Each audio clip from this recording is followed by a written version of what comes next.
I love Cincinnati. I love people, food, and beer. Great beer. Like most cities, it has a huge history. Its famous suspension bridge was built by John Roebling, the same guy who is famous for the Brooklyn Bridge. I read a note from my best friend and neighbor, Sammy Wright. Matt, the garage key doesn't work, so you'll have to go through the back door and use the kitchen door to open the garage door. The back door is never locked, so getting in will be easy. These were the instructions Sammy gave me. He was stuck in one of the biggest meetings he had ever had. His company, CMW, was in negotiations to acquire the German company. If the merger is successful, the new company will control almost a quarter of the cutting tools, cutters, splines, and worm shafts in the world. And Sammy will become a very rich man. Not that he has it too bad, but neither do I. I sold real estate, and now had 6 offices scattered throughout the city. My name is Matthew, Matt Womack. Since the business plan was Sammy's brainchild, he had to be present at the meeting. He had another meeting scheduled for today. It was with a local BMW dealer where he was to take delivery of a new 740i he had bought for his wife Julia for her birthday. He intended to park the car in the garage and surprise her when they went out to dinner that evening. Since her meeting with BMW was not scheduled to take place ahead of time, he asked me to pick up the new car and put it in his garage. She plays bridge at your house, so it won't be any problem if this happens without her knowledge, he said. I've never driven a 740i before, so I was looking forward to it. Chris, my wife, Christina Womack, told me about the bridge game because it was going to be at our house that week. 4 girls played every Wednesday, and they changed houses. Of course, there was Chris and Julia, plus Kendra Page and Cindy Epstein. That morning, Sammy took Julia's car under the pretext that it needed to be fixed. Chris's car was in our garage, and in Sammy's driveway were 2 vaguely familiar cars that I assumed belonged to 2 other card players. The question was, why were they at Sammy's house? They were supposed to be in my house. Sammy had a road 2 cars wide, so I pulled over behind the car on the left. I entered through Sammy's never-lockable back door. I had just walked all the way inside when I heard loud laughter coming from the kitchen. I froze and just stood there. They were supposed to be next door to my house. The laughter died down a little, and I heard one of the ladies speak. They usually had a couple of drinks on card day, and it seemed this day was no exception. Fine, so we all agree. There was general agreement, and I just stood there. I didn't recognize this voice. I was sure it wasn't Julia or Chris. However, the next voice belonged to Julia. So, here's what we'll do. The voices died down, so it was obvious that they had moved into another room. I rushed to the wall where the garage door button was. There was also a video surveillance button. I knew this because I helped Sammy install it myself. It was not only a video, but also an audio system. He wanted to be able to look after the children wherever they were in the house. There were 3 main control units. There was one in the garage where I was, one in the kitchen, and one in the master bedroom. I opened the wall cabinet that contained the control buttons and turned it on. The first button I pressed was the living room. Nothing. Then the dining room. Nothing. Then the den. Bingo. The camera turned on and I saw the 4 of them sitting at a card table. I just hoped that none of them would notice the red light on the camera, indicating that they were being recorded. I missed some of the conversation, but not much. Just like before, we draw cards to see who comes first, second, third, and then last. Each of us must do something different to tempt him to sleep with us, and we can't offer him money. Everyone laughed. Kendra spoke, laughing. This may be the only way some of them will have sex with Chris. Everyone laughed at the joke. Jesus, girl, with a body like yours, those bastards would pay you. The others agreed. Actually, me too. Kendra's body was the killer. The next voice belonged to my wife. I hope I can do it better this time. But you have to admit that we gave you an A for originality, said another unfamiliar voice. It must have been the last of the 4. After this comment, everyone laughed. Hell yes, Julia spoke. Him going with you to pick up Cindy's sick puppy was a stroke of genius. The way you made the puppy puke on him and then made him strip and shower in Cindy's shower so you could join him was brilliant. Everyone laughed. Fine, it's time to draw cards. Julia said, shuffling the deck. Chris, you go first. The highest card sleeps with him first. Chris pulled out the queen. At least this time, I won't be the last. She laughed. Remember, we're not doing this because these guys are great bastards. We do it for fun and laugh at their snobby bride, not to mention our hubbies. Besides, Daryl wasn't that bad. The hell with it, Chris intervened. I almost quit the game. He was useless. I don't understand how he and Linda are still married. She must have had someone on her side because Daryl is very bad at bodily matters. Damn. I thought he was pretty good, Kendra said. Cindy laughed. Everyone laughed. But to become serious for a minute, how many more men will we play this game with? As far as I'm concerned, Richard will be my last. Unless he's the best lover in the world. Then I might keep him for a while. Of course not. You know the rules. We met with him for one session, but no more after that. I still say this Richard guy might be my last. Am I the only one who feels a little guilty about sleeping with our friends' men? Asked Chris. Hell no, Kendra said. These ladies are not our friends. Linda Bradford was, and probably still is, the biggest snob in town. Every time I see her with Daryl, I laugh to myself that I slept with him. Probably before that bitch did. I agree, said Julia. Jeanette is no exception. She always looks down on her because her father is a state senator. I guess, Chris said. But one day, one of the men will open his mouth and we'll all be in the shit. Okay, ladies, calm down. The wedding is in 2 months, so we need to work quickly. And now here's what we have for him. Richard Hughes. I am 37 years old, handsome bastard. As far as we know, he really loves Jeanette and wouldn't cheat on her. At least until he meets us. Another hoarse laugh. He loves drag racing and hangs out at the track every Sunday after church. He's also a vegan, so chicken fried steak wouldn't pull his trigger. Oh, and he eats a lot of fruit. Pineapple is his favorite. Chris, what are your plans for him? If we follow our regular schedule, I have a week, right? I have to show up next Wednesday for our card game. And provide video evidence, Cindy said. I always do this, don't I? In any case, my initial plan would be to have it delivered to my house under the pretext of picking out a gift for Jeanette. I still have the video equipment we use, so the recording will be very helpful. When I'm done, I'll give it to Julia so she can use it. Do you still have the videos we made? Certainly. They are locked in a safe that Matt doesn't know about. When we're done with our little game, we'll have a private party, watch them all again, and then destroy them. Since Chris was talking, I assumed that there was a safe in the house that she was talking about. The girls started playing cards again. I removed the disc from the burner and replaced it with a blank one, hoping to gain more information during the card game. I took the new BMW back to the dealer where my car was parked. The original plan was to park the new car in Sammy's garage, and I could just walk next door to my house. Sam would take me to get the car later. I got in the car and called Sammy. Hello, Matt. You did it? No. I took it back to the dealer. Why? Is there something wrong with her? No. The car is fine, but you and I need to talk. Urgently.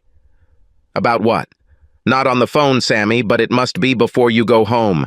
And under no circumstances should you talk to Julia before you talk to me. Jesus Christ, Matt. What's happening? Just tell me where and when we will meet. Fine. Come to my office and wait. I'll come as soon as I can. It was almost 5 when his meeting ended. His secretary filled me with coffee and strudel in honor of their German guests. When he entered, he was almost floating in the air. The merger was about to happen, and he was a happy camper.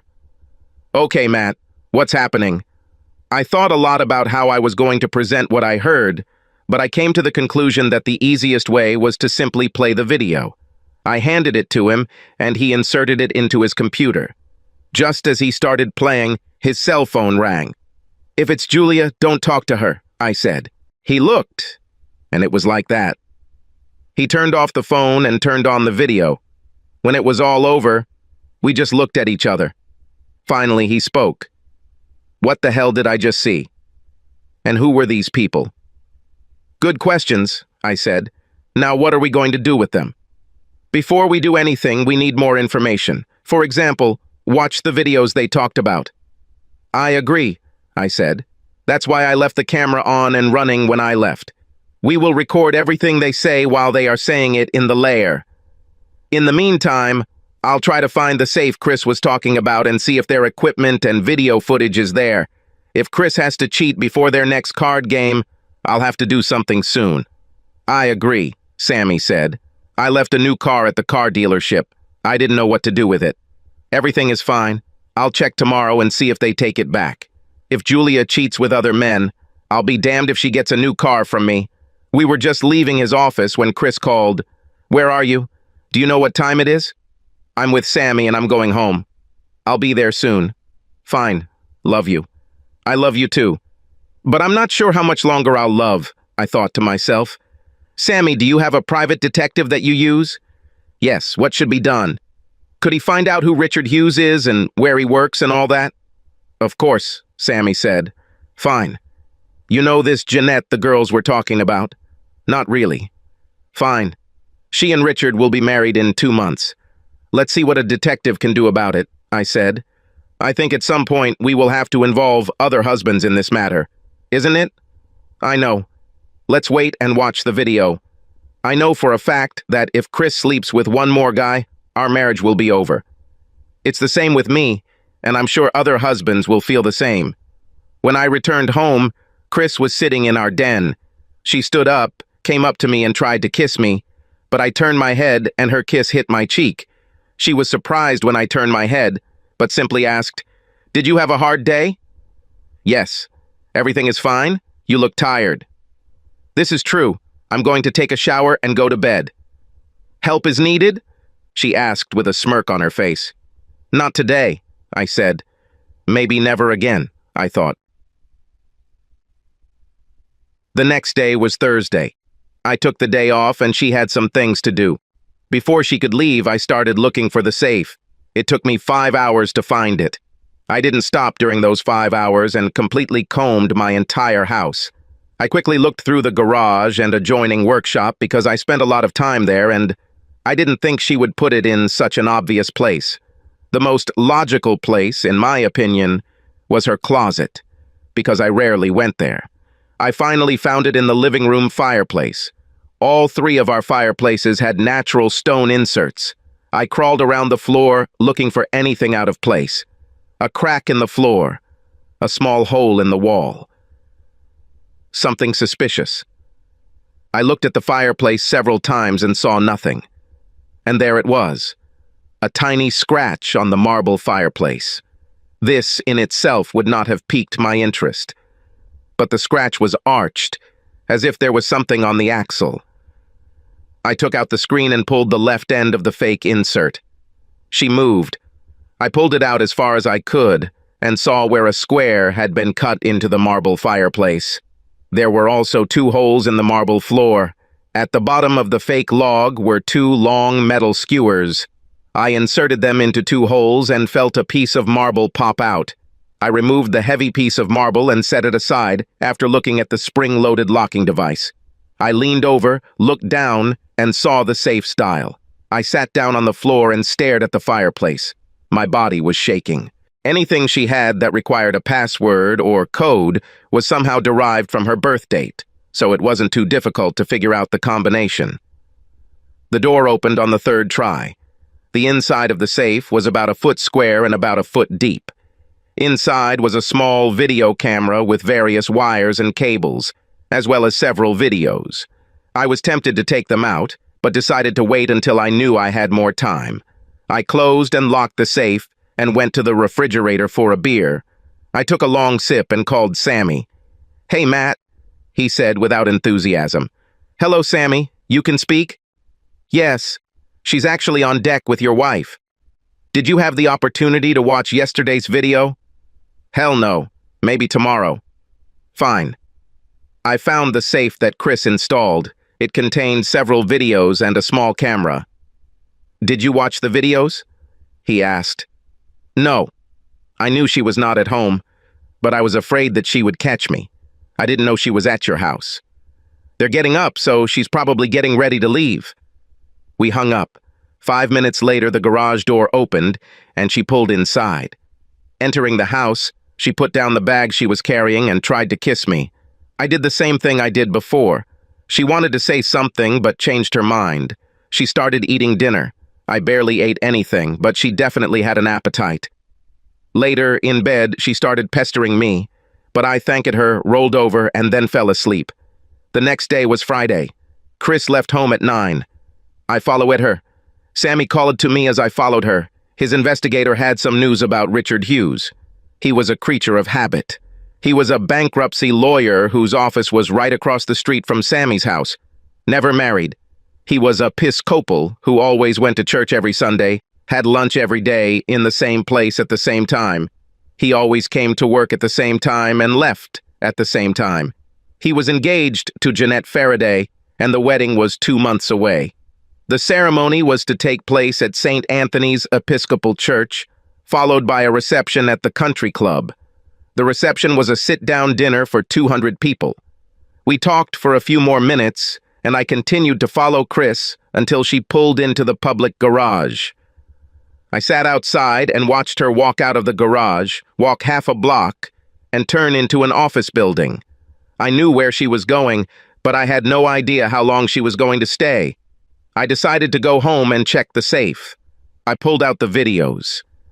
They were all marked: Julia and Daryl, Kendra and David, Cindy and David, etc. All 4 women had videos of David and Daryl. Either they were just playing their game with these two, or they just started recording their dates with them. Of course, I was more interested in whether my own wife had actually cheated with another man, or 2, but there was another side of me that was interested in other wives as well. Kendra had the perfect body. I've been wanting to see it for a long time, and it lived up to my expectations. Cindy always struck me as the quietest one in the group. I had a hard time believing that any of them could cheat, but out of all of them, I thought Cindy would be the least likely. I was very wrong. She was funny to watch. Then it was Chris's turn. I've put this off for too long. I've embedded a video labeled Chris and Daryl. Seeing her with someone else, I became convinced that I would never kiss her again. I stopped the video and called Sammy. Sammy, this was all recorded on video. Chris, Cindy, Kendra, and Julia. Each of them has 2 videos. Each one shows them cheating with some guys named Daryl and David. I'm going to make copies for each of us and our lawyers. I don't know about you or others, but I won't stay married to Chris after what I saw. Me too, but let's set up a meeting with the other 2 and see what they say. Fine. I'll arrange everything. Let's do it at my house, Sammy suggested. Julia will be with her parents tomorrow evening. The next day will be Saturday. Chris had until Wednesday afternoon to sleep with Richard Hughes. A week didn't seem like enough time to do this to anyone, but if anyone could do it, it would be Chris. We had a lot of blank discs, so I made copies for all 4 of us husbands and 4 more for our lawyers. I put the originals back in the safe. I packed some clothes, called my brother, and asked if he wanted to join me for the weekend. He lived on a lake not far from where I lived. It was close enough that I could keep an eye on Chris. I called her. "Hello, honey. Where are you?" she asked. "On the way to Harold's. I'll spend a few days with him." I could almost hear her brain working, thinking this was the perfect time for me to leave. This way it would be easier for her to sleep with Richard. "When will you be back?" "Not until Tuesday afternoon." I felt her sigh with relief. Fine. Have fun. One of 2 things had to happen. She was going to cheat on Sunday or Monday. My bet was on Monday.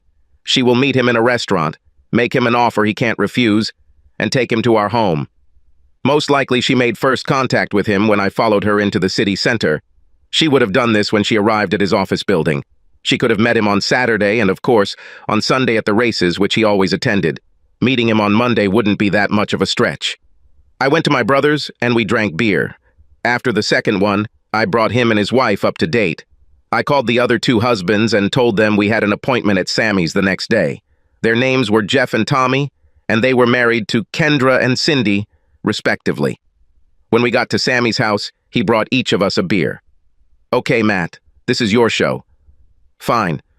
First of all, Sammy and I only found out about this on Wednesday. We would like to ask all of us to keep what we know a secret until we actually have a plan to deal with it.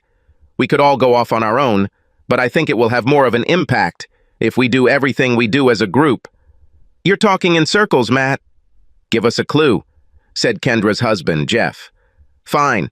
All of our wives have cheated on us at least twice, and they have chosen their next target. Bullshit. Cindy would never cheat on me, Tommy said. I remembered the video of Daryl. I picked up the video. All the evidence is here. I passed them around. How do you know? I told them. I ended with the words, apparently, they pick some bride-to-be that they don't particularly like, and they all sleep with the potential groom, and they do it for the crap and the giggles. Now I know I'm going to divorce Chris, and Sammy is going to divorce Julia, but we don't know anything about you guys. This is still new to you, and you need time to digest it. All we ask is that everything we do together. This means you don't tell wives that we know what they have done or are planning to do. Chris must sleep with Richard Hughes before Wednesday and record it to prove to others that she did it. Then it's Julia's turn, and she has a week. Then Kendra, who also has a week, and finally Cindy, who also has a week. I believe Chris is going to do this at our house on Monday. She will set up her camera, but I will too. I'd like to film them all together in a month, bragging about how they did it, and then we'll arrest them. That would mean we all sit on what we know and let our wives get on with it. That sounds like a plan I could go with, Sammy said. But Tommy, you will have the hardest time waiting all this time. What do you think? Tommy waved the 2 discs he held in his hand. I'm going to wait a couple of days before I look at it, then I'll decide. Fair enough, I said. But if you decide you can't wait, let us know before you do anything. We'll be done. Since we already have a video of how they cheat, why are we waiting? Why don't we confront them now? Asked Jeff. We could, but I think we would have the biggest impact on videos of them gloating about how they cheated on their stupid husbands for fun. We adjourned the meeting and all went off to deal with the same situation in 4 different ways. I stayed at my brother's house until Monday morning and went home. Chris wasn't there, so I looked in the safe to find the missing camera. I went into our bedroom and imagined the angle at which she was holding the camera. And so it was. I looked around to decide where to put the camera. I put it there. If I was right, she would have invited him there that same day. I tried not to let Julia see me because she and Sammy live next door. I went out and sat on the road, waiting. At 2 o'clock in the afternoon, 2 cars drove down my street. The first car belonged to Chris, and she opened the garage door, then motioned for the second car to come into the garage. He left and she closed the door. Like I told her, I was home on Tuesday. While she was taking a shower, I looked and her camera had disappeared. Mine was still there, so I took it off. In bed, she tried to pester me, but I directly told her that I was not interested. Why isn't it interesting? She asked. Do you get it anywhere else? I looked at her. No. And you? She turned 10 shades of red, punched the pillow, and slammed her head against it. I waited about 10 seconds before asking, Well? Are you getting it somewhere else? Fuck you, was her answer.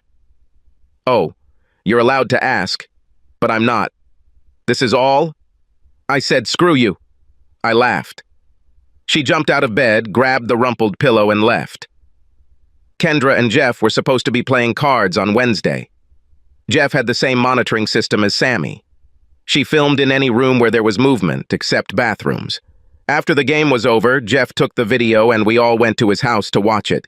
It all started with Chris bursting into the room, waving the video in the air. She gave the video to Kendra, who inserted it into her car. We couldn't see it, but we certainly heard and saw the girls' reactions when it played. Julia had until next Wednesday to repeat everything, and she had already started working on it. She made an appointment as a client and planned to meet with him again the next day. Damn, I've had the hardest time, Chris said. I only had a week. Julia is already working on it, then Kendra has even more time, and Cindy is the last one. It won't be hard for either of you to force him because, like most men, he's a hound. The problem will be that Jeanette will try to hold him back. Which brings us to now, Chris said. This was my last game. It was fun, but I just don't want our luck to run out. Besides, Matt hasn't touched me in a couple of weeks, and I'm worried. Maybe he gets it somewhere else. That's exactly what I asked him last night. What did he say? He said, "No. What about you?" Oh, shit. What did you say? Nothing. I went to bed in the guest room. This started the conversation about stopping. Chris talking to me made them all scared. Julia and Kendra wanted to stop immediately, but Cindy wanted to continue. Chris agreed with Julia and Kendra that the game should end immediately.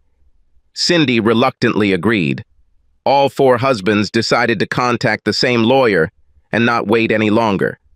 Tommy knew one of them and arranged for us all to meet him together. Chris tried several times to make amends, especially over the weekend, but nothing worked. Finally, on Monday, she asked me why I didn't want to have sex. Because you never answered my question. What question? You asked me if I could get it anywhere else, and I said no. I asked you the same thing, and you just said, "Fuck you." You never answered. I'll ask you again. Do you get this anywhere else? No, I'm not going to, she said, with a straight face. I think that was an honest answer because she hasn't gotten it anywhere else since she left the game. But I wasn't going to let her off the hook that easily. When did you stop? She just stared at me. Fuck you, asshole. Of course, I won't get anything from you. Maybe I'll go somewhere else for this. I'm sure this won't be the first time, I shouted after her as she ran out of the room. She stopped, turned, looked at me, cried, and left. I watched as she went next door to Sammy and Julia's house. The next week we didn't say a single word to each other. The four of us met with Tommy's lawyer.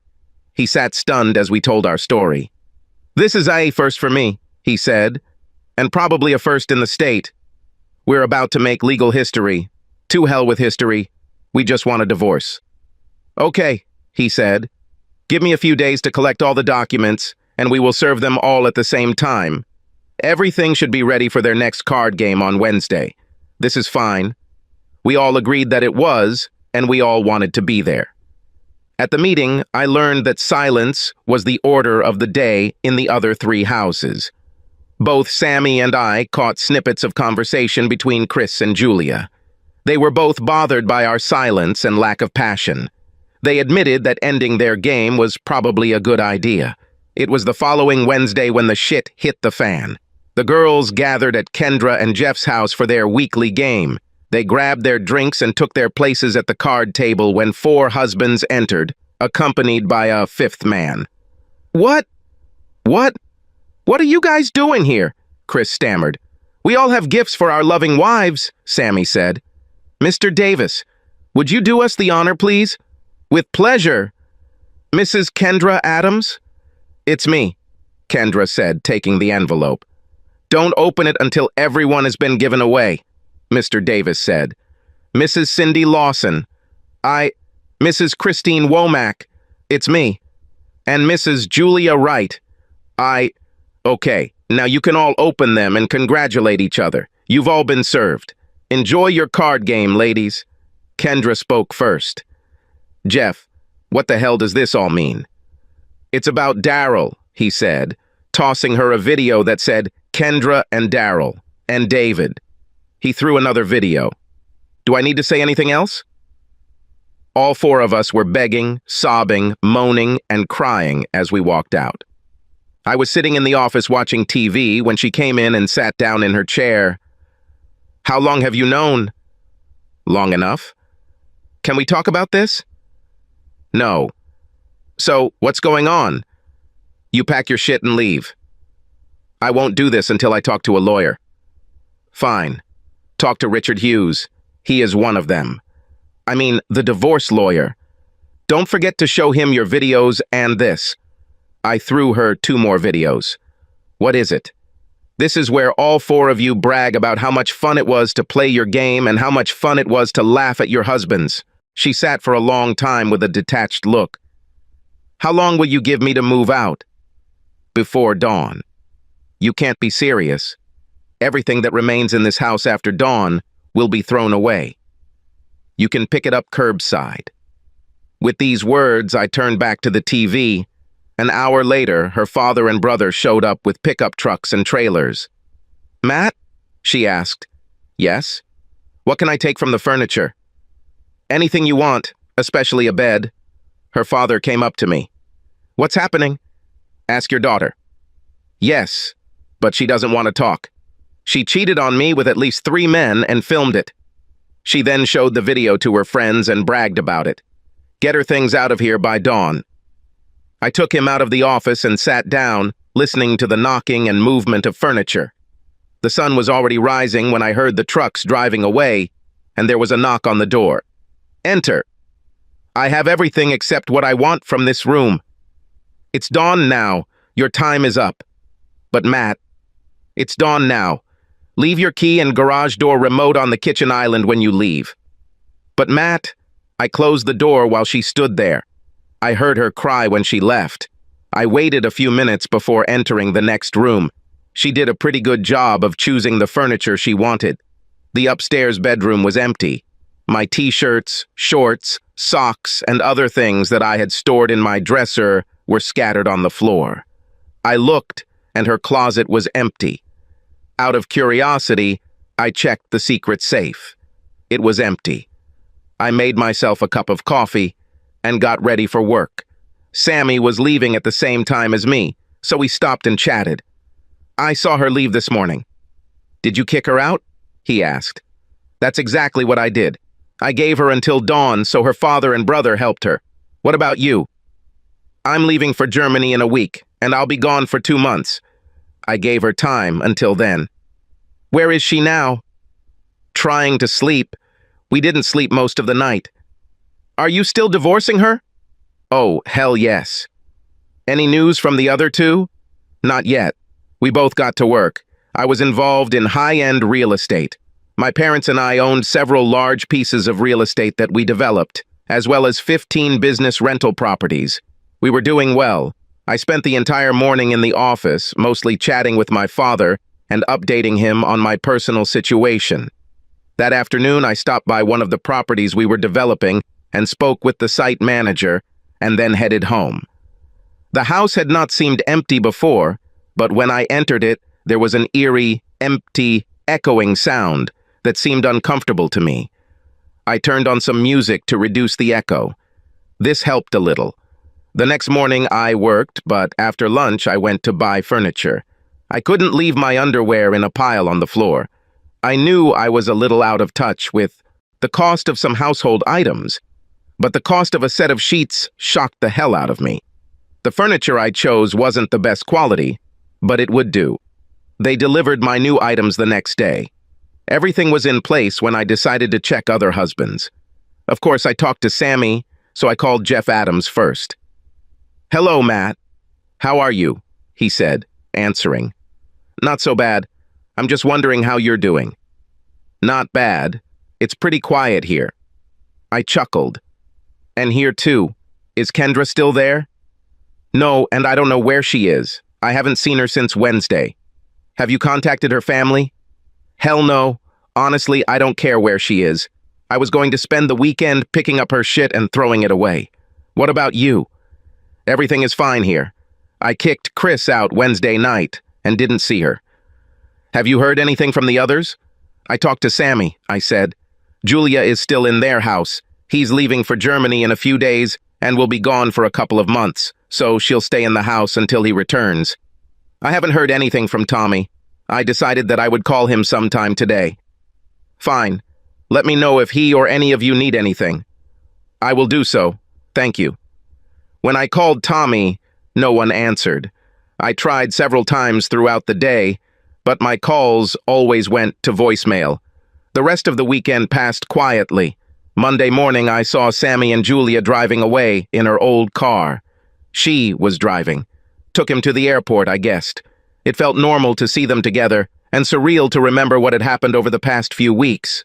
When I returned home, the environment was even more surreal. I took the beer to the back deck and was just starting to sit down when I heard a noise coming from Sammy's house. I looked, and all 4 ladies from the bridge club were sitting on the deck, talking and drinking. I took my beer and returned to the house. I dialed Tommy's number again. He replied. She and Cindy tried to work things out, but to no avail. Looks like quiet little Cindy wanted to keep sleeping with other guys. Tommy didn't like the idea, so divorce was on the line for him too. I needed something to do, so I went to my office and started paying bills. I went to the bank's website and discovered that half of our money was gone, as was half of our investment portfolio. Damn this bitch. I forgot about it. I had over a month to protect my finances, but I didn't. It was a costly mistake. I fussed until I went to bed at midnight. The Bridge Club ladies' cars were still parked in Sammy's driveway. The next morning, there were 3 husbands in our lawyer's office. Sammy was in Germany. I told the lawyer about the money, and he assured me that I would most likely get it all back. How? I asked. In the package that all the wives received, there was a court order stipulating that none of you could spend any money other than normal living expenses without the court's consent. Today she will be served and forced to return everything to its place until the court allows it. I breathed a huge sigh of relief. That evening my phone rang. It was Chris. What do you want, Chris? What should I live on? I don't care. I'm still your wife. Only in name. You stopped being my wife when you started playing your little game. Matt, it was a mistake, and I'm really sorry. You should have thought about it. Oh, I'm so sorry. And none of them were as good as you, honey. Let me go home and talk. No way in hell. You can continue to live with your parents. I won't stay with them. I'm staying with Julia. What are you doing? I'm staying with Julia. Does Sammy know? He's in Germany. Why should he care? I laughed out loud. Give me the money back, Chris, or I'll throw your ass in jail. I ended the conversation. The money was returned the next day. My life went on. Sometimes I would see Chris next door working in the yard, washing his car, or just messing around. She never spoke, and neither did I. It's time for the first meeting. It didn't do her any good. The videos were her downfall, and she knew it. The best she could get was a little alimony and nothing more. Her lawyer fought everything he could, and my lawyer fought back. We won, and everything was settled. The rest were the same. Sammy flew to the first meeting and found out that Chris was living in his house. He let her stay. He's a much nicer guy than me. We all had divorce hearings with the same judge on the same day. The newspapers caught wind of it, as did the television stations. The courtroom was crowded with journalists. It even became national news and was big news for a week. Several reporters dug deeper into the story and learned about the sex games at the Bridge Club. This made the case even more scandalous, especially when 3 men were exposed. The logical conclusion was 3 more divorces and new news reports. Before their little sex game was interrupted, none of the 4 wives needed a job, but divorces changed that. The alimony they received never allowed them to live anywhere near the way they lived before. Sammy returned home, and Julia and Chris were not home. The 4 husbands would get together from time to have a few beers and talk about how our lives were going. Our life went on. Sammy and I lived next door, remained friends, and ate and drank together quite often. I even watched his house when he went to Germany for short trips. The other 2, Jeff and Tommy, eventually went off into their own little worlds, and we never saw them again. After about 6 months, I started meeting Julia more and more often at Sammy's. One autumn day, he invited me for a drink. Julia was there and seemed to feel at home. I treated her the way I always did. During one of his short trips to Germany, Julia rang my doorbell. "Come in," I said. "Could we chat for a few minutes?" "Certainly. Have a seat." We sat in silence for a while before she began. "What we did was pretty stupid. You will receive no objections from me. I don't even know how it started.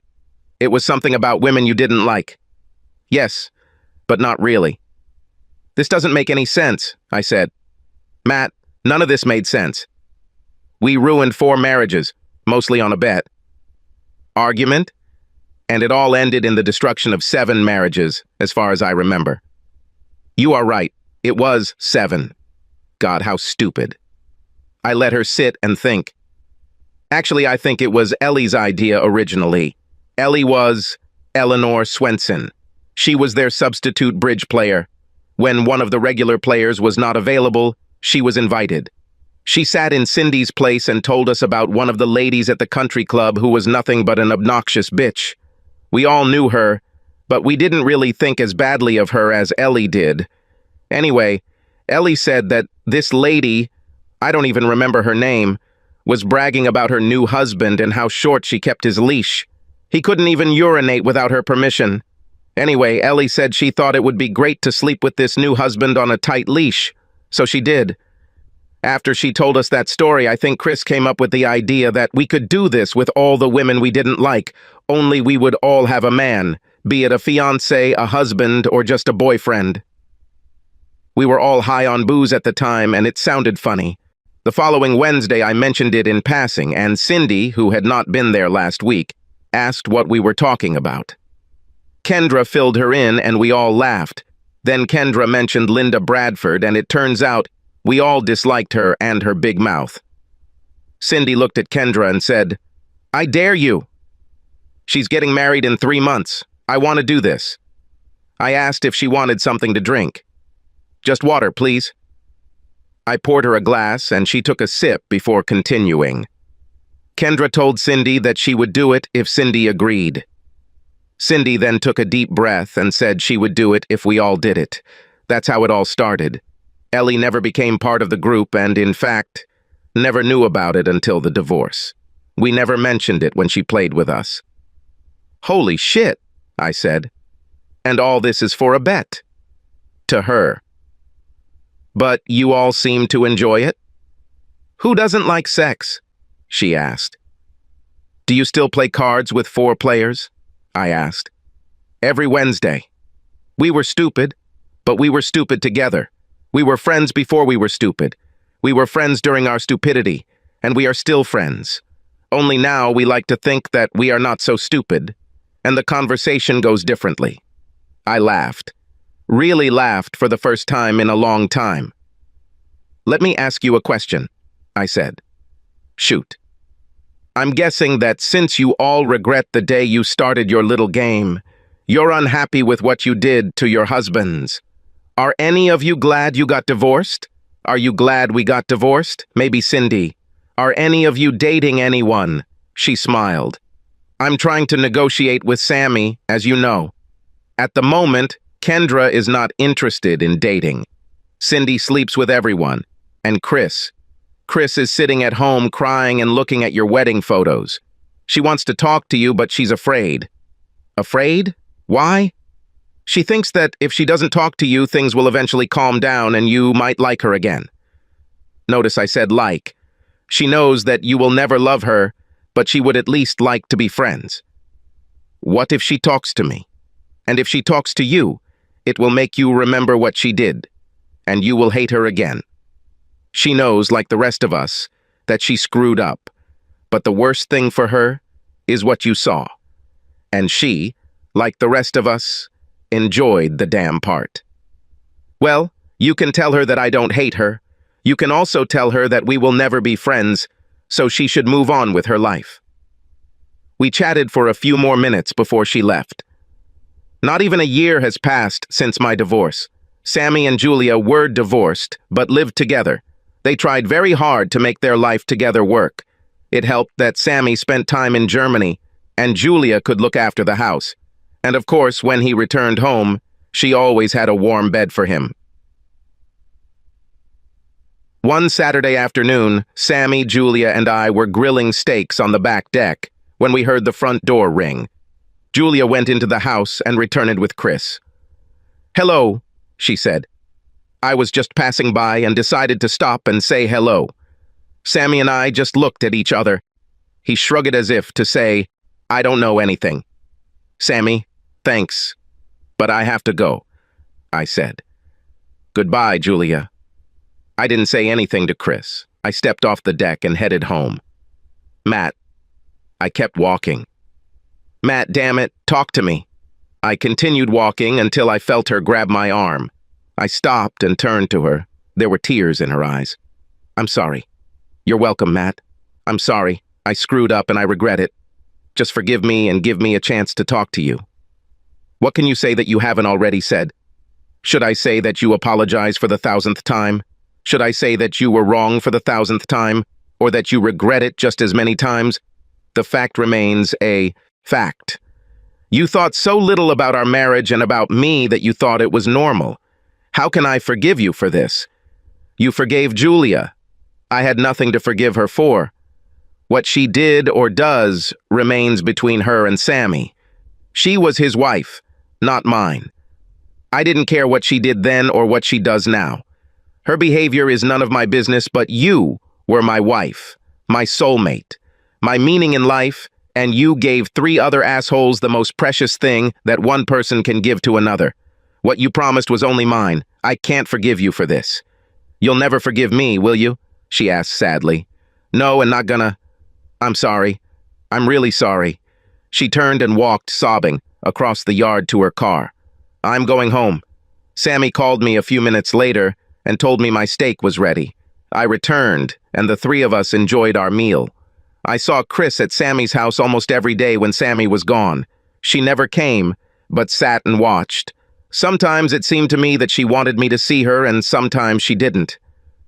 One Sunday afternoon, when Sammy was at home, I called him and asked him to come over. Julia was at home. Otherwise, I would have gone there. I got 2 beers out of the refrigerator for us. Tell me how you did it. What did you do? Forgave Julia. He took a long sip of beer and swallowed it.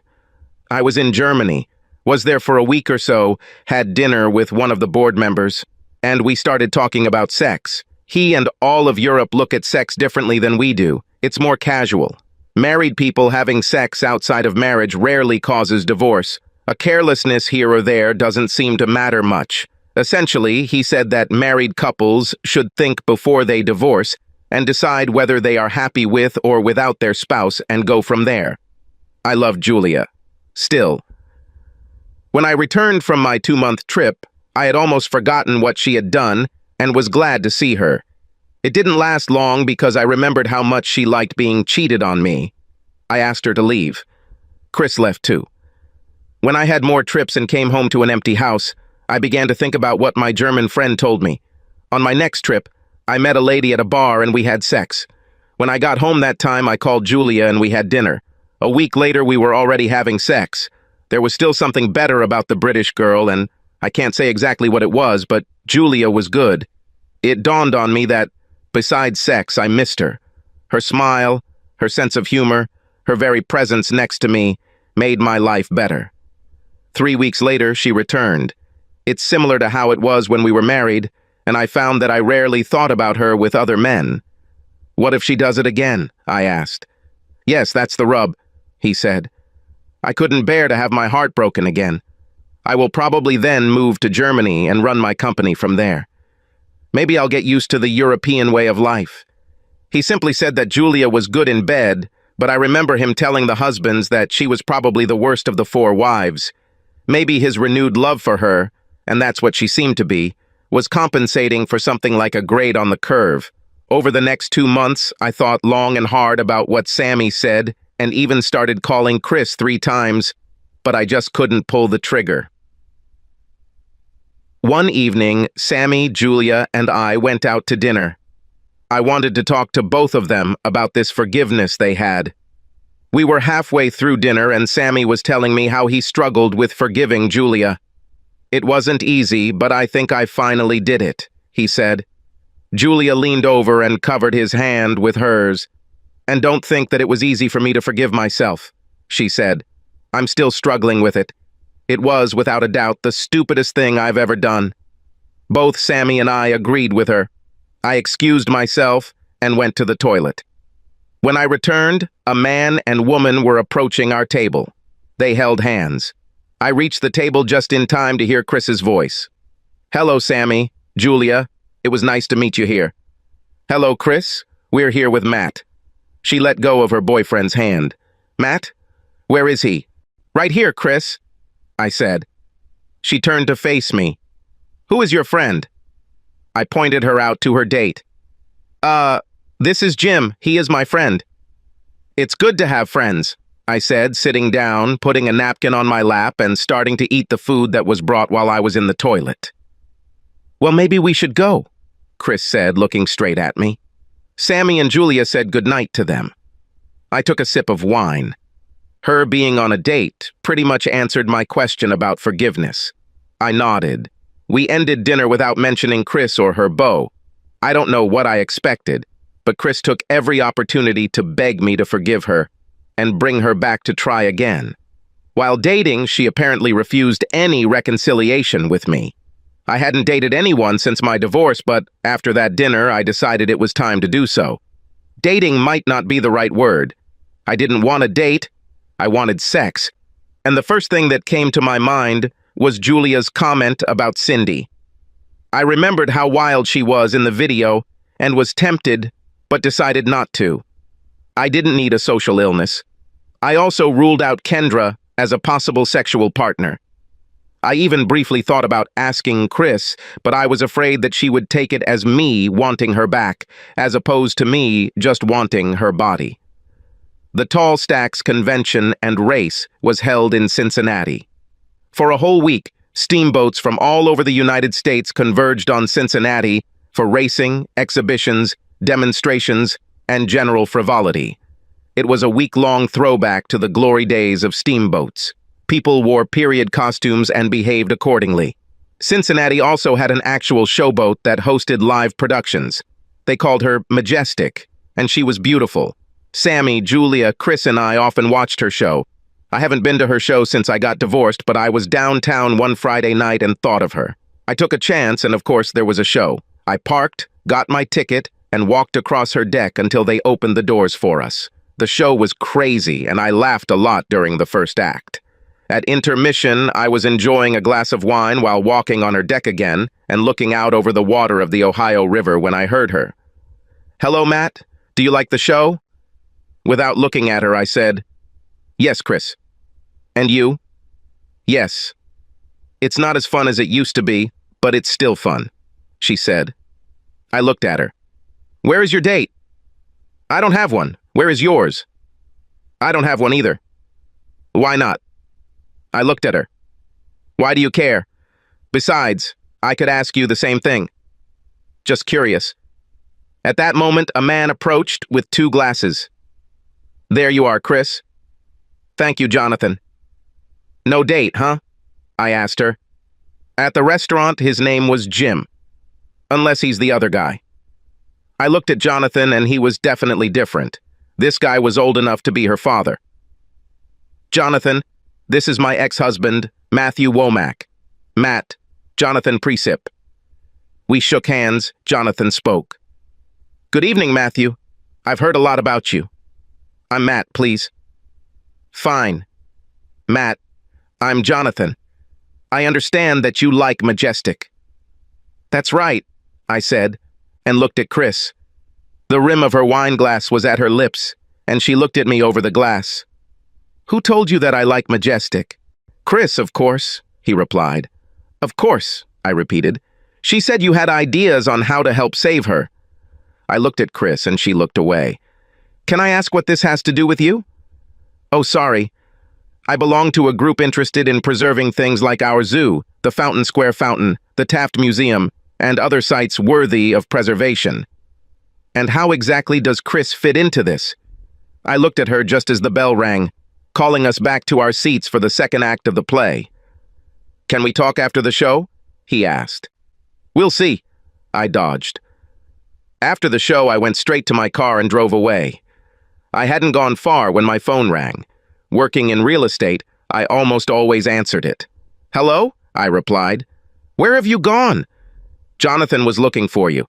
I didn't know she still had my number. I definitely didn't have one. How did you know that I would be there tonight, and why did you introduce us?" "You know I hate being ambushed like this. I had no idea you'd be here." "We were here, and just happened to see you. He's quite old for you to date, isn't he?"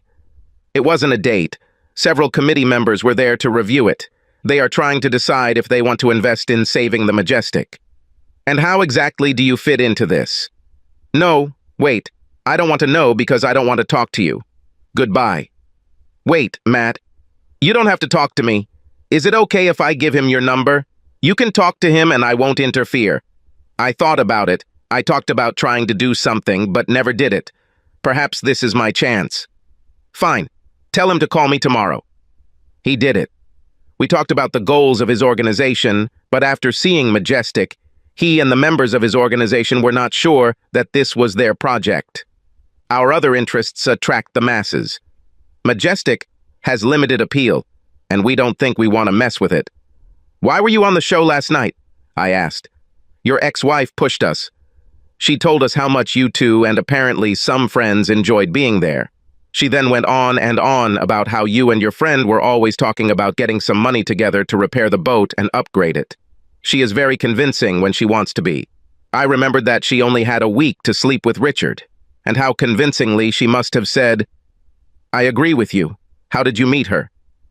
She's engaged to my son, Jim. Ah, now it's clear. Well, congratulations. There was a long pause and I thought he had left, but no. Matt, can I be frank? Certainly. I don't know if it's suitable for my son. There is something about her that makes me feel uneasy. You are her ex-husband. You know her better than anyone, I'm sure. Could you tell me why you divorced her? Now I was between a rock and a hard place. Should I tell him the truth? Lie or not answer? What? If she changed and tried to live differently, then my answer could ruin everything for her, and did I want that? Jonathan, the way she acted as my wife may have had something to do with what I did or didn't do in our relationship, and I hesitate to throw words around. I'm very sorry, but it would be dishonest of me to respond to you and possibly forestall your feelings for her. You speak like a true gentleman, and I respect that. Let me ask you one more question. In my business, which is trucking, I work with the Conservation Committee only as a hobby. When my company wants to hire a new driver, we are allowed to call their previous employer. We're limited in what we can ask and how, but the final question we usually ask is, would you hire this person again? I'll ask you the same question. If you had it to do over again and knew what your marriage was like, would you marry her? It's simple. Hell no, was my immediate answer. I suspected not, he said. Jonathan, our divorce is a public matter. Why don't you or your son take a look at it and then call me and we can chat? The next morning, he called me and asked if I could have lunch with him. I was there and we met at a very nice steakhouse on Walnut Street, and his son Jim was with him. Jonathan waited while we ordered lunch. Well, we're certainly glad we checked the records.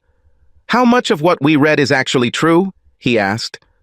I'm not sure what exactly was included in the records, other than the documents and videos that I presented. Jim spoke. Were there actually videos of her with other men? Yes, there are 3 of them, I answered. And all the other wives were involved in this? They only had 2 people each. Chris was the only one who had 3. Jesus Christ, he said. Do you still have the video? No, was my short answer. We spent the rest of lunch discussing my marriage. It ended up leaving me feeling like they may have sent out the wedding invitations too early. 2 days later, Chris called in tears. Why? Why did you do that? What did you do? Told Jim and his father about me. Okay, wait. First, you gave him my phone number? Second, Jonathan asked me why we got divorced, and I didn't tell him, except for my recommendation that he check the public records. Then I added, I assumed he had contacted the court and read the documents. Jonathan invited me to lunch and asked me questions. He had read the files, so he knew what happened, and all I did was answer his questions honestly. This will haunt me for the rest of my life, she said. I really hope so, I told her. Jonathan called me a couple of weeks after we had lunch and invited me to visit his moving company. It was a fairly large room, but I thought it was a little cramped with all his equipment. We shook hands, and he invited me into his office. Chris wasn't a happy camper when Jim broke off their engagement, he said. I had this feeling when she called me and accused me of telling about her, I told him. You didn't tell. We read about it. Anyway, that's not why I invited you here. She, Chris, told me that you are in real estate. Is that true? This is true. Good, because I need to expand. This place is too small. He called the secretary. Joni, ask Trish to come here, please. Then he turned to me. Trish is our money lady. You will have to deal with her. Trish turned out to be Jim's sister and, of course, Jonathan's daughter. I stood up when she came in and we shook hands. So you're Chris's ex? She asked. She didn't smile. I chuckled, trying to defuse the situation. Guilty on all counts, and I certainly hope I get a higher score than that. Maybe, she said. We just hope your real estate skills are better than your skills as a husband. I have pretty thick skin, but this was more than I felt I should have taken. I didn't know this woman, but her first comment to me was a serious insult. I was still standing and looking at Jonathan. I think I'm not the person you need. I would be happy to recommend someone who is fully qualified to find you some property. Then I looked at Trish.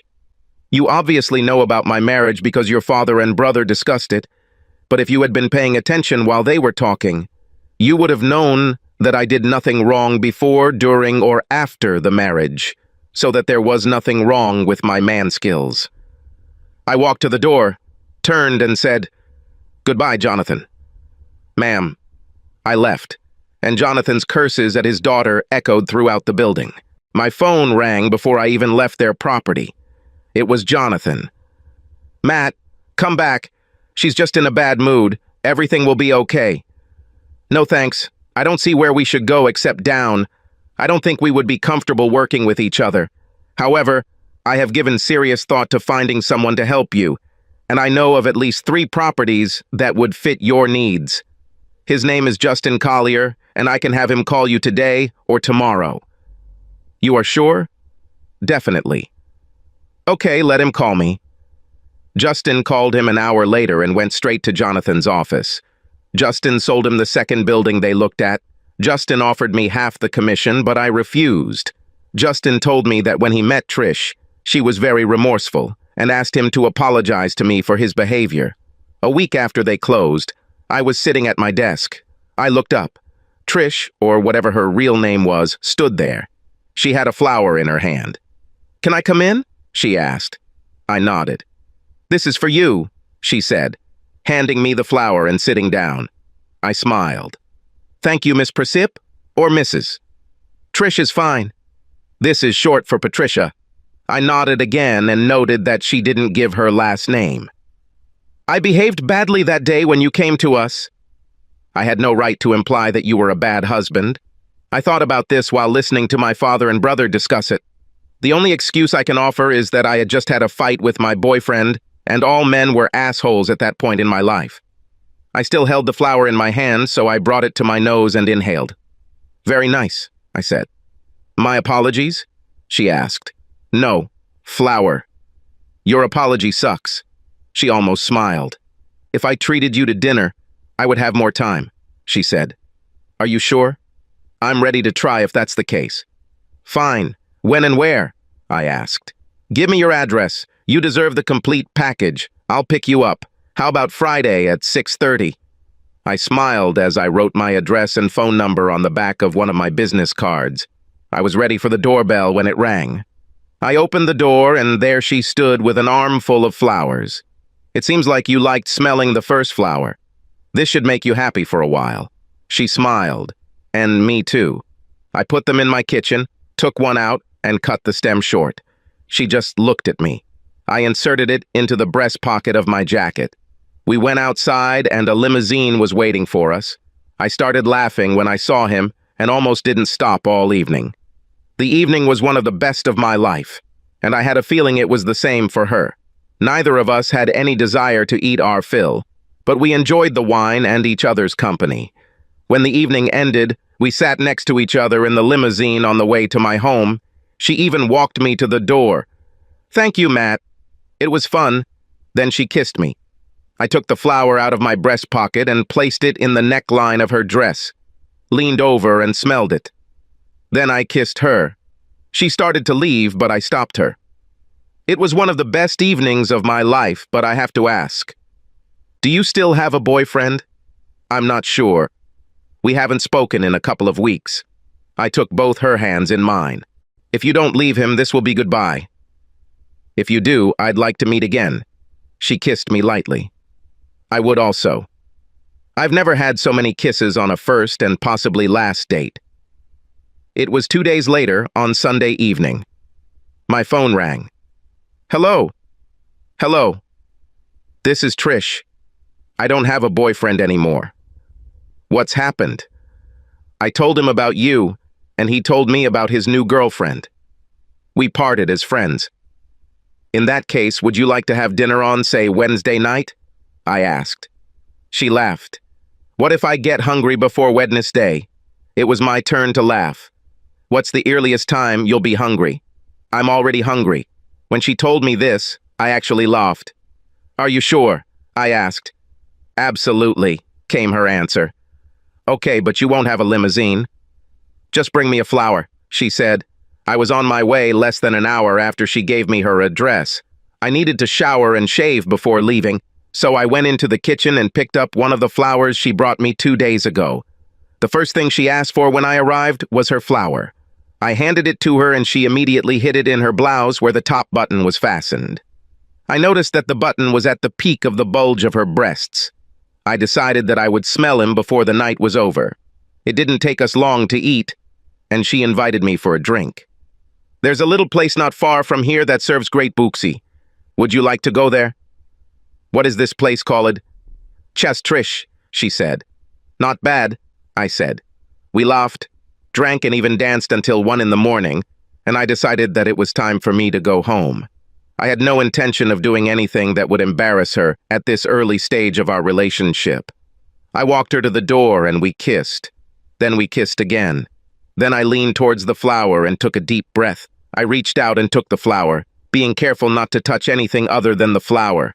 I took it in my hand, looked into her eyes, and kissed her again. I felt her shudder. I smiled, wished her good night, and went home.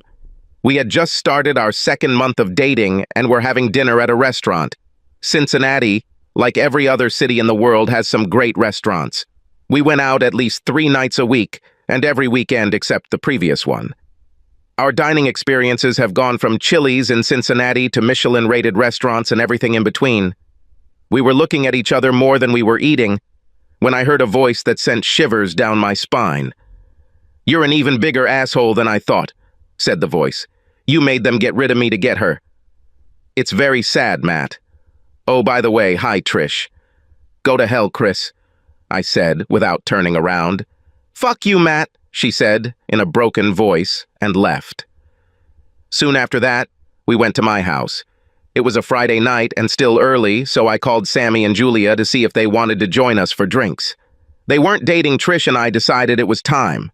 After everyone got acquainted, Julia started laughing. I didn't tell Trish that Julia was one of the 4 ladies of the bridge club. So it's you? Said Julia. Who? Trish asked.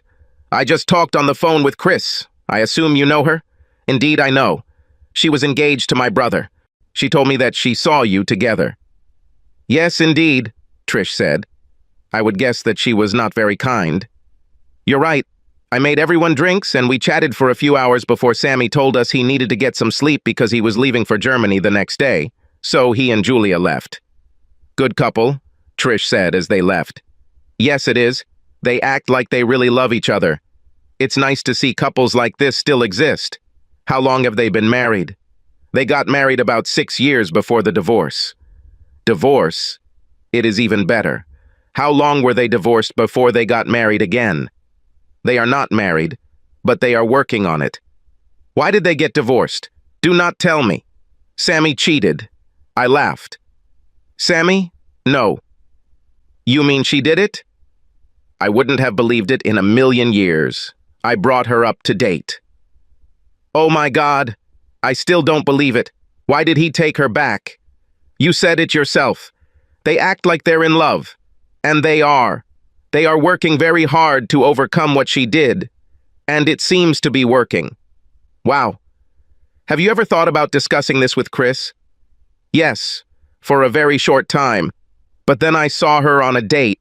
In fact, she was with your brother. And I decided that she left and I should do it too. I also thought a lot about cheating and decided that once a cheater, always a cheater. I like both Sammy and Julia. But I think one day when he's on one of his trips to Germany or something, she'll cheat again. Are you serious? Yes, it is. You wouldn't even try to figure it out if your significant other cheated, regardless of the circumstances? People in committed relationships do not date, kiss, or cheat with other people. Once a cheater, always a cheater. She interrupted me. Take me home, please. But, take me home, I said. The atmosphere went from, I think I'm going to get laid tonight, to take me home, please, in very short order. The drive to her house was smooth. When we got there, before we even stopped, she had already opened the door and was ready to go out. I hadn't stopped the car completely when she jumped out and, without looking back at me, said, "Goodbye, Matt." "Wait!" I shouted after her, but she was already running, and if she heard, she didn't pay attention to me. I tried to call her the next day, but my calls went straight to voicemail. This went on for a whole week until I walked into her office. I parked and walked to the door when her father stopped me. "She doesn't want to see you, Matt. Please don't call her or try to see her." "What the hell happened, Jonathan? What have I done?" "You didn't do anything. It was her." "What did she do?" "Just stay away from her, please." I looked at him and left. She and I haven't seen or spoken to each other for over 3 months. I dated a couple of women along the way and hooked up for the first time since I got divorced. I began to return to my usual routine. Plus, I grew a beard. I never had one, so I grew it just like that. There was a woman to whom I showed a very nice luxury house. It turns out she likes beards. She was recently divorced and was looking for a new home to live in. She also wanted sex. I've adapted it for both of these things. I had never slept with a potential buyer before. She looked at the house 3 times, and I was starting to think she wasn't going to buy it. This was our 4th trip to see the house. She was sitting in my car, and we were almost to the house when she spoke. "Matt, I don't need to see this house anymore. I'm gonna buy it." She was about 10 years older than me, but I didn't care. When we got there, I opened the lock on the door, took out the key to the front door, and put it in my pocket. This will tell someone else that the house has been shown or used. We headed straight to the bedroom. Her name was Ruth, and she loved sex. We had no love, no emotions, no affection, only sex. I fucking loved it. Shortly after, I was looking at properties and decided I wanted some Cincinnati chili. I pulled into the parking lot and realized that this was the first stop Trish and I had stopped at together. I decided to stay anyway. I walked up to the counter, placed my order, and sat in a booth.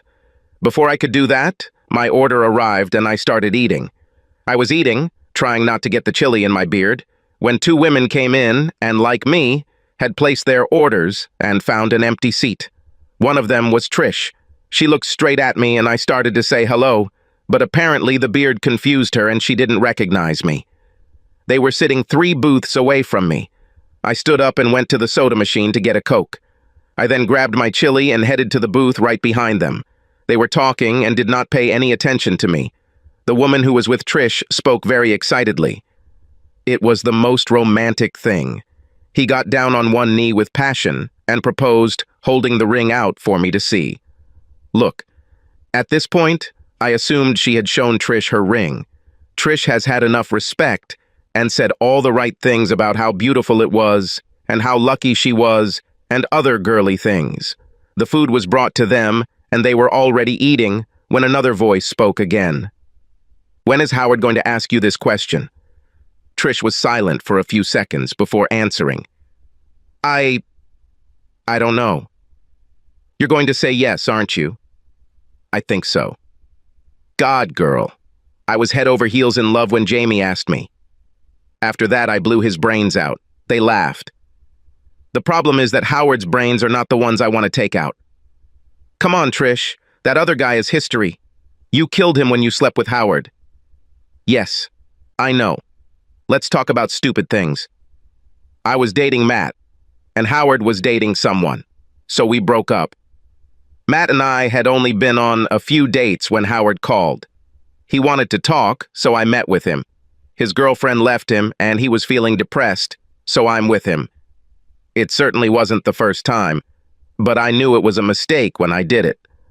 All this time I was thinking about Matt and pretending that I liked making love to him. The entire time Howard was with me, I felt like I was cheating on Matt.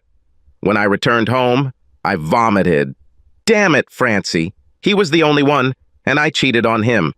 We dated for a few more weeks, and I almost forgot about sleeping with Howard because I was really falling in love with Matt, and I felt like he was falling in love with me. Then I met his neighbors and heard their story. But what's worse is that I heard Matt's attitude towards scammers. He made it abundantly clear that he hated them and would not stand for it. That's when I remembered Howard and I felt nauseous again. I knew Matt would leave me if he found out, so I didn't give him the chance to leave me because I was out of his life. Come on, Trish. You weren't in a serious relationship. You didn't belong to him, so he can't blame you for that. There was a pause in their conversation. Have you talked to him at all? No. He came over a few months ago, and my father told him to stay away. And then, 2 months ago, Howard showed up again. At least you're having sex. Trish chuckled. My last time was Howard when I screwed up. Jesus, girl, you haven't had a physical relationship in months. Do you know you can go blind? They both laughed. The only one I want is Matt, but he was so adamant about cheaters that maybe I should give in to Howard. I'm really starting to need this. They talked for a few more minutes and left. I followed them. They walked over to Trish's car and she got in. Francie leaned toward Trish's window. Why don't you call him? What would I say? The truth. You can't be any worse than you are now. I will think about it. Well, that was an interesting few minutes, I thought. I drove home and immediately went to the next house to talk to Sammy and Julia. Sammy wasn't home, so I lashed out at Julia.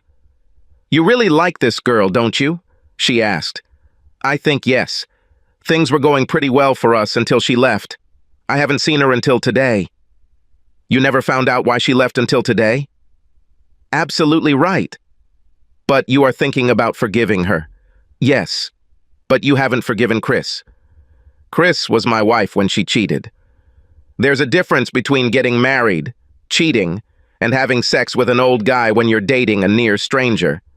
Trish and I weren't in a serious relationship. Until today, I had no idea how deep her feelings for me were. I hesitated before speaking again.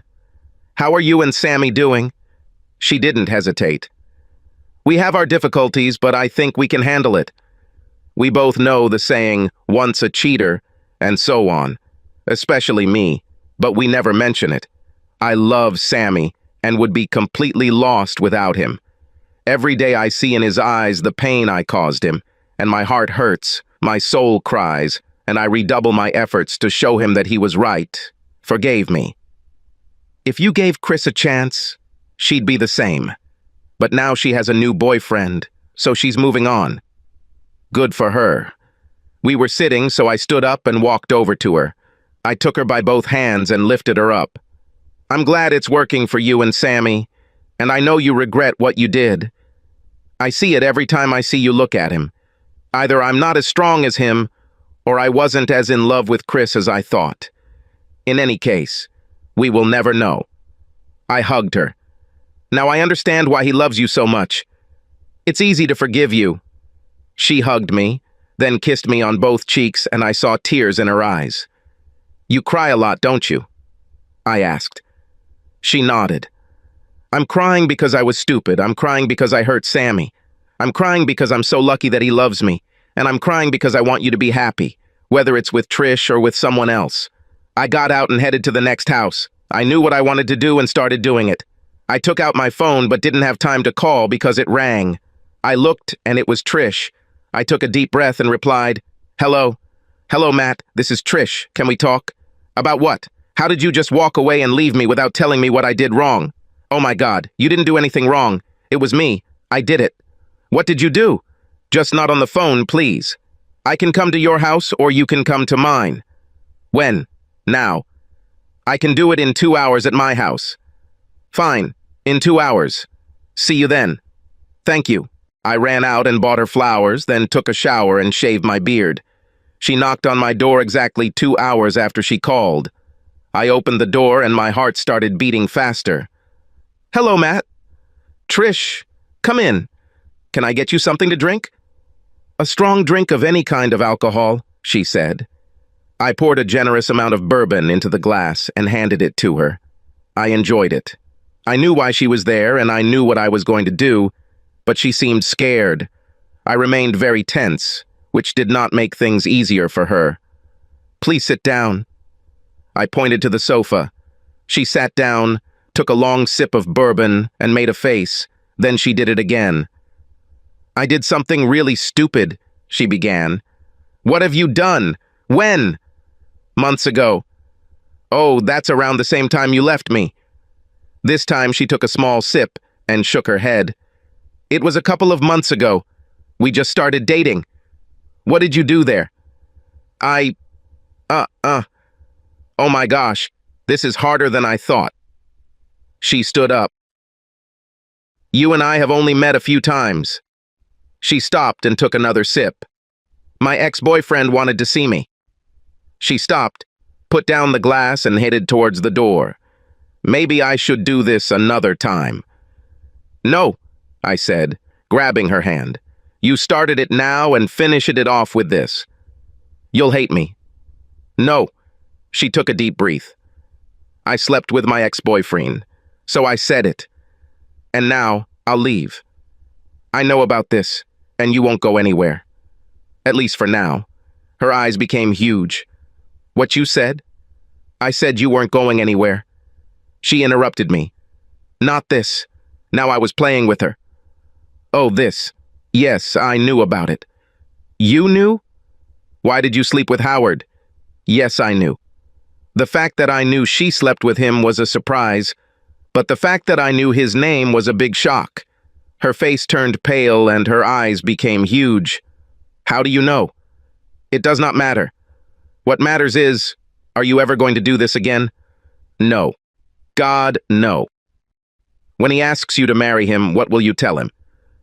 She just looked at me, knowing that she slept with him and knowing his name was huge, but knowing that he might propose to her was more than she could bear. She stood shaking her head in complete disbelief. I laughed internally and repeated my question. Well, what are you going to tell him? I'm going to tell him, he's not going to ask, how did you know about this? I told you it doesn't matter. Fine. Now you can leave. I walked her to the door, opened it, and pushed her out. I just stood there and waited. It took a little longer than I thought, but there was another knock on the door. I waited and let her knock a few more times. I opened the door. Oh, I thought you wanted to leave. No, I don't want to leave. I want to know how and when you found out about Howard. I took her hand and led her to the kitchen. Oh no, I said. You made me wait several months before you confessed. I'm going to wait that long before I tell you. Does this mean that in a few months you will want me around? She looked into my eyes. There were tears in her eyes. I took the flower and handed it to her. The stem was wet, but she didn't pay attention to it. I raised my head and kissed her. Would you like to be here in a few months? I asked. Months, years, a lifetime. Wherever you are, there I will be, if you let me. We kissed. I took her hand and led her to my bedroom. Do it as if you love it. I had never heard that expression, but it seemed appropriate, and I did it because I loved it. We spent the rest of that evening and all night as if we were in love with each other. The next morning we got up early and showered together. She didn't have a toothbrush, so she used mine. I have never allowed anyone to use my toothbrush. My master bathroom had 2 sinks. I was with one, and she was with the other. I smiled. When she started brushing her teeth, I just watched. When she was combing her hair, it was interesting to watch. We both had to work that day, and she had to go home to change and do her makeup. Are you free at lunchtime? I asked, opening the car door for her. She took the flowers I gave her the day before. She brought them to her nose and inhaled before looking at me with a wide smile. Absolutely right. At what time? 11:30? I'll pick you up. She nodded and kissed me. I watched her drive away and didn't notice that Julia was standing next to me. So, everything seems to be all right between you two, she laughed. I hugged her. If your husband weren't looking, I would kiss you. I told her. Fuck him. She laughed again. Kiss me anyway. I did it. On both cheeks. This was 5 years ago. Trish and I have been married for 4 of those years, and I have never been happier. And neither has Trish. Sammy and Julia got married 4 months after us. They are our best friends. No one seems to know or care where Chris is.